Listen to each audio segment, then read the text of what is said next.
جان مەکەینی سەرۆکی کۆمیتەی هێزە چەکدارەکانی ئەنجومەنی سینات کە بەخۆی ڕەخنەگرێکی توندە لە سیاسەتی سەرۆک ئۆباما بەرامبەر بە داعش گوتی کە دێتە سەر شەڕی داعش قسەکانی سەرۆک ئۆباما وا ڕادەگەیەنێن کە ئێمە بە هەزارەها هێرشی ئاسمانیمان ئەنجام داوە کە بۆ تەمایی کوژرانی ژمارەیەکی زۆری چەکدارانی داعش و لە ناوبردنی مۆڵگە و چەک و تەقەمەنیان و وەدەرهێنانیان لە چەند ناوچەیەک. بەڵام هیچ لەو پێشکەوتنانە کە سەرۆک ئاماژەی پێداوە ئەوە ڕاناگەینێت کە ئێمە ئاراستەی سەرکەوتنمان گرتووەتە بەر. Moreover, the longer ISIL remains undefeated in Iraq and Syria, the more potent its message is to those around the world. تا کاتی زیاتری پێ بچێت بۆ شکستێنان بە داعش لە عێراق و سووریا ئەوە پەیامی زیاتر بە تونڕەوان لە سەراسەری جیهان دەدات ئەوانەی دەیانەوێت بچنە پاڵیانەوە و نەک لەبەر ئەوەی هیچ کارێکمان نەکردووە بەڵکو لەبەر ئەوەی چاومان بە هیچ بەڵگەیەکی باوەڕپێکراو نەکەوتووە کە ئەو کارەی ئێمە دەیکەین لە ئێستاکەدا بە جۆرەی پێویستە بۆ بەدەستێنانی ئامانجەکان بۆ لاوازکردن و لە ناوبردنی داعش. لە بەرامبەر بە قسەکانی سیناتۆر مەکەین ئاشتن کارتەری وەزیری بەرگری ئەمریکاش ئاماژەیدا کە وڵاتە یەکگرتووەکانی ئەمریکا استراتیژیەتێکی بۆ بەڕێنکاربوونەوەی داعش گرتووەتە بەر کە لە 9 خاڵ پێک هاتووە.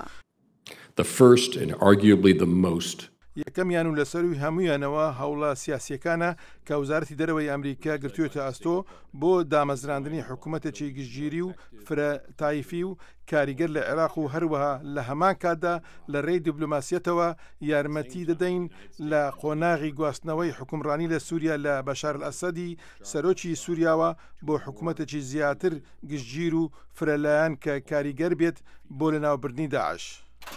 ئاماژەشیدا بە سنووردارکردن و نەهێشتنی دەستڕاگەیشتنی داعش بە داڵدەیەکی ئارام بەهێزکردنی هاوکارەکانمان لە عێراق و سووریا کە هەوڵەکان بریتین لە مەشق پێکردن و ڕاهێنان و ڕاوێژکاری کە لەلایەن وەزارەتی بەرگریەوە جێبەجێ دەکرێت کە هاتە سەر گەواهیدانی ژەنەرال مارتن دنسی سەرۆکی سوناو بەشەکانی ئەمریکا لەبارەی استراتیژیەتی ئەمریکا و بە بەڕێنکاربوونەوەی داعش گوتی Within the Middle East, I characterize 3 converging sets of complexity. لە ڕۆژهەڵاتی ناوەڕاستدا دەتوانین ئاماژە بە 3 ڕەوشی ئاڵۆز بدەین لەسەر بنەمای گرنگیان کە ئەویش یەکەمیان ژمارەیەک لە حکوومەتەکان مافی ڕەوایی حکومڕانیان لەدەستداوە چونکە لە ڕووی سیاسیەوە حکوومەتی گشتگیر و فرەلایەن نین و یا بە جۆرەی پێویست بەرپرسیار نین بەرامبەر بە هەوڵاتیەکانیان.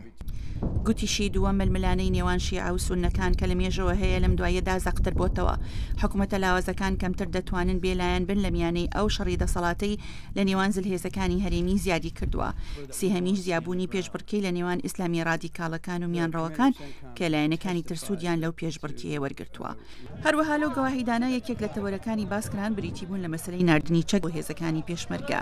ژمارەیەک لە سیناتۆرەکان کە لەو گەواهیدانە ئامادەبوون نیگەرانیان دەربڕی سەبارەت بەوەی بۆچی لەم دەمەی کورد خواستی شەڕکردن یان دژ بە داعش هەیە ناکرێت ڕاستە و خۆ دابین بکرێن بەو چەکانەی کە بۆ داکۆکیکردن لە خۆیان پێویستیانە. I still believe we need to be directly arming them in consultation. من هێشتا لەو باوڕەدام کە دەبێت ڕاستە و خۆ چەک بە کوردان بدرێت بە ڕاوێژکردن لەگەڵ حکوومەتی عێراق. پێویستە ئەمریکا کاری زیاتر بکات بۆ پشتیوانکردنی هێزەکانی پێشمەرگە و استراتیژیەتی خۆی بەرامبەر بەو لایەنانە بگۆڕێت کە خواستیان هەیە شەڕی داعش بکەن.